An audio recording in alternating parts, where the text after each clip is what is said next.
Đây là một tài liệu không nên tồn tại, nhưng nó đang nằm trước mắt bạn.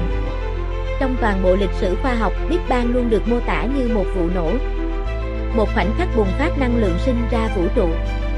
Nhưng tài liệu này nói khác.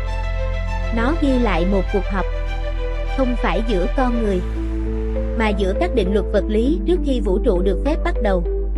Entropy, năng lượng, không gian, thời gian, nhân quả.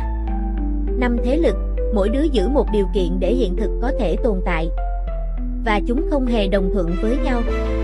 Big Bang theo tài liệu này không phải một khoảnh khắc nổ, mà là một hiệp ước chính trị, một bản thỏa thuận được ký để vũ trụ có thể sống sót giây đầu tiên mà không tự hủy ngay trong chính khoảnh khắc khai sinh. Entropy, kẻ buộc mọi thứ phải đi vào hỗn loạn. Nếu không có entropy, vũ trụ dù được tạo ra cũng sẽ đóng băng vĩnh viễn như một bức ảnh tĩnh.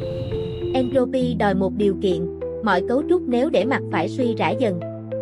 Băng sẽ tan, sao sẽ tắt, trật tự sẽ rã vụn. Không có câu chuyện nào được phép đứng yên. Entropy là thế lực đảm bảo rằng thời gian không vô nghĩa, rằng có diễn tiến, có lịch sử. Nhưng chính vì vậy nó là kẻ đe dọa hiệp ước nhất, nếu không ràng buộc nó ăn mòn toàn bộ vũ trụ đến cái chết nhiệt. Năng lượng thứ duy nhất khiến thay đổi có thể xảy ra. Entropy muốn mọi thứ hư đi, nhưng nếu không có năng lượng, chẳng có gì để entropy phá. Năng lượng yêu cầu một điều khoản sắt thép, nó không được phép sinh ra từ hư vô, không được phép biến mất, chỉ được chuyển hóa hình dạng.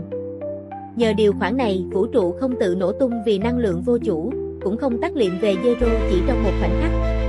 Không gian, sân khấu của toàn bộ hiện thực. Không gian không chỉ là khoảng trống, nó là quyền hiện hữu của mọi thứ. Nếu không có không gian, năng lượng và vật chất cũng chỉ là ý niệm không chỗ đứng. Không gian đòi quyền, được giãn nở mạnh ngay giây không, nếu không vũ trụ sẽ tự sụp vào chính nó. Chưa kịp hình thành. Thời gian, trục bắt buộc để có diễn tiến. Nếu mọi sự kiện xảy ra mà không có thứ tự, vũ trụ sẽ chỉ là một khối hỗn hợp không trước sau. Thời gian yêu cầu, phải chảy một chiều.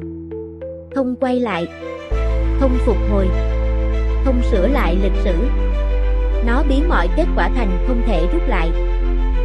Nhân quả, cảnh sát của logic hiện thực. Nếu không có nhân quả, bạn có thể thấy hệ quả, mà không có nguyên nhân. Vũ trụ khi đó không thể diễn tả bằng lý trí, nhân quả đòi quyền phủ quyết, bất kỳ điều gì trái logic không được phép tồn tại. Tổng kết trước khi họ bước vào họp, entropy ép mọi thứ phải rơi vào hỗn loạn. Năng lượng cung cấp thứ để hỗn loạn tác động lên, không gian cho sân chơi để điều đó diễn ra, thời gian diễn biến thành lịch sử một chiều, nhân quả khóa tất cả vào logic không thể thoát. 5 thế lực, đủ lý do, đủ quyền và đang chuẩn bị ngồi vào bàn. Ghi biên bản, cuộc họp tiền khai sinh vũ trụ bắt đầu. Tôi đưa điều kiện trước vũ trụ, nếu tồn tại, không được đứng yên, tôi yêu cầu điều khoản. Entropy phải tăng, không có tăng entropy, không có tiến trình, vũ trụ sẽ là một xác chết tĩnh.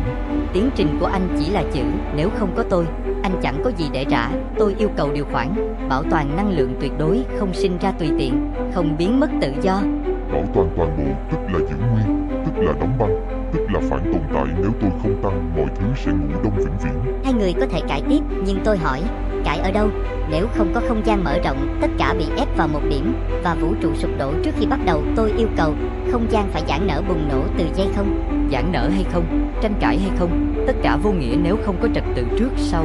Tôi yêu cầu, thời gian chỉ tiến một chiều, không quay lại, không hoàn tác, không sửa lịch sử. Các vị đưa ra yêu cầu như thể thế giới rộng cửa, nhưng nếu không có tôi, mọi điều khoản đều rỗng. Tôi yêu cầu, không hệ quả nào được phép tồn tại thiếu nguyên nhân, bất kỳ ngoại lệ nào, tôi phủ quyết. Không khí rơi xuống nặng. Entropy muốn rã, năng lượng muốn bảo toàn, không gian muốn nở, thời gian muốn khóa một chiều, nhân quả muốn xiềng logic. 5 điều yêu cầu đồng thời đúng nhưng liên tục phủ định nhau. Nếu ký như hiện tại, vũ trụ tự hủy trong 9 giây khai sinh. Dừng tay chỉ ghi phần kết luận, tôi lập hiệp ước dung hòa. Entropy được quyền tăng nhưng bị ràng buộc bởi thời gian một chiều, hỗn loạn không tràn ra tức thì, vũ trụ không tan ngay tại điểm khởi sinh. Năng lượng được bảo toàn nhưng được phép chuyển hóa thành vật chất và bức xạ, có nguyên liệu cho entropy phá, nhưng không sinh, diệt vô trách nhiệm. không gian, được giãn nở bùng nổ ở dây không, thứ chúng ta gọi là Big Bang, một biện pháp giải áp lực để vũ trụ không sập từ trong trứng. Thời gian, được độc quyền một chiều, mọi diễn biến có hướng, không ai được quyền quay lại để phá hiệp ước. Nhân quả, có quyền phủ quyết tuyệt đối mọi ngoại lệ, nếu một điều xảy ra không lý do, hiệp ước vô hiệu, vũ trụ không được phép tồn tại. Không ai nói thêm nữa, không ai thắng, không ai thua. Một trạng thái duy nhất, đủ để vũ trụ không tự sát khi vừa chạm dây đầu. Kết luận, các điều khoản được niêm phong, tên văn kiện, BB000, vũ trụ được phép tồn tại. Văn kiện BB000 được ký, không gian bật mở, thời gian trượt xuống một chiều, năng lượng chuyển dạng lần đầu tiên, entropy bắt đầu xâm thực, nhân quả đóng khóa mọi ngoại lệ. Khoảnh khắc đó, chúng ta gọi nó là Big Bang. Chúng ta tưởng đó là một vụ nổ vật lý, nhưng tất cả những gì nổ ra chỉ là hệ quả của một thỏa thuận. Vũ trụ không bắt đầu bằng hỗn loạn ngẫu nhiên, vũ trụ bắt đầu bằng một hiệp ước kiểm soát hỗn loạn. Không phải một tia sáng đầu tiên, mà là một chữ ký.